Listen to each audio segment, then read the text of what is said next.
the Good Shepherd Catholic community. As you all know, Ash Wednesday is very quickly approaching and begins the great 40 days of Lent. So I thought maybe we would talk a little bit about what are we going to do for Lent this year. So lots of times when people think about Lent, we think about what am I going to give up? So when am I going to give up chocolate, soda? I'm going to give up eating between meals. I'm going to give up, that's a kind of a fast, isn't it? So the great tenets of Lent are always fasting, prayer, and almsgiving. So I'm going to give up something. I'm going to fast from something. Sometimes though what we don't think about is, I fast for what? A couple of reasons why we fast. One of the reasons why we fast is for our own self-discipline. In order to think about the things that maybe I don't need in my life, and that I begin to try to weed out so that they're less cumbersome in my own life. So Lent becomes a way that we discipline ourselves away from the things that have become extra in our life that are just not necessary, the things that we don't need, like snacking between meals. Or maybe something else. Maybe we're going to give up or fast from gossiping about other people in our workplace, or give up cutting people off in traffic. I'm going to fast from cutting people off in traffic. The idea of fasting is that I increase my own self-discipline, but I also become a better person for the people around me. Maybe instead of fasting, people sometimes think about doing something extra. So like what? Well, so maybe I would spend 5 more minutes in prayer every day. Or maybe I'll spend 5 minutes a day in prayer every day. Or maybe I will include 3 kind acts, charitable acts of kindness for other people each day during Lent. Or maybe I will be more specific in my prayer intentions and pray for those people in our world those Christians in our world who are being persecuted today. The people in our world who are struggling with issues of war and internal violence that we simply don't know anything about.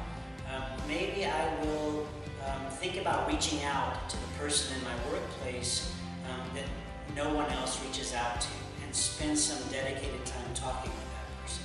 So what am I going to do extra?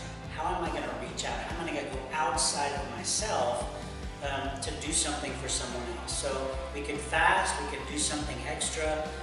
The idea of prayer, fasting, and almsgiving. So prayer, how do I continue intentionally having a relationship with the Lord Jesus Christ in my life? Fasting, we talked about.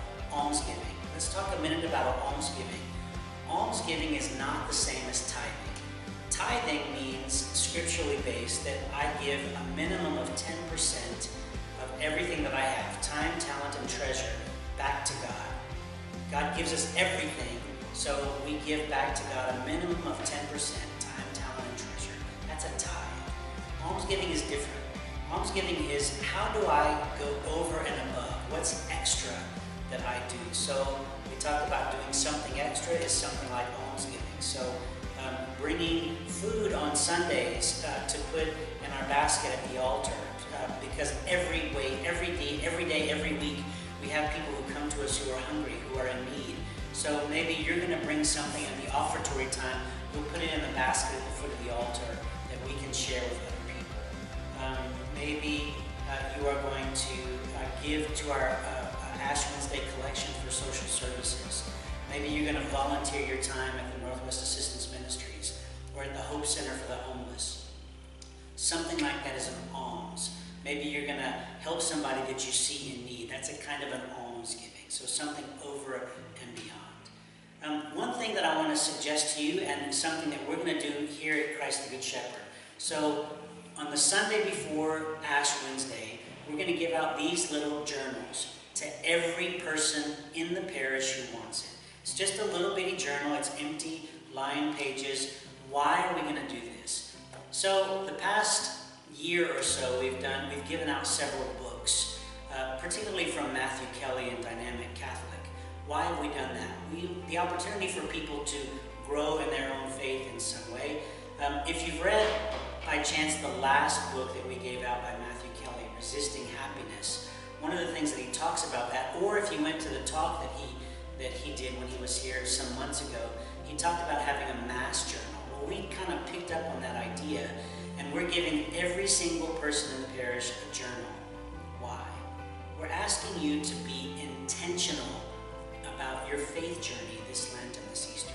We're asking you to really think about how you are going to grow in your relationship with the Lord and with the church this Lent and Easter. So 13 weeks, 6 weeks of Lent, 7 weeks of Easter. How are you going to intentionally grow your relationship with the Lord? You can do anything you want to with these journals. You can write your prayers in them. You can write poems in them. You can bring them to our formation sessions that we're having for adolescents and children and adults all through Lent, to your Arise groups if you're in Arise groups. Bring it to Mass. Yes, bring it to Mass. And right on the very page, on the top of the page at the beginning of Mass, Lord, what do you want me to know about you today? What do you want to inspire? What do you want me to hear from you today? And then have your mind open during Mass, and then when that inspires you, take a minute and just write the note down. Don't do a whole journal thing, because I don't take up writing while I'm talking. But write that down, and then after Mass, go back and kind of flesh that out. What was the inspiration that the Holy Spirit gave to you, and how then do you begin to incorporate that in your life? So we hope to see you at all of our Ash Wednesday services. We've got several planned throughout the day. And we hope that you really think about how you are going to grow in your relationship with the Lord. We hope that we see these journals everywhere. Bring them with you. Bring them with you to class. Bring them with you to your meetings. Bring them with you to whatever, so that you really begin to think about how you are going to grow with the Savior this Lent, this Easter. God bless you all. I hope life brings you lots of blessings and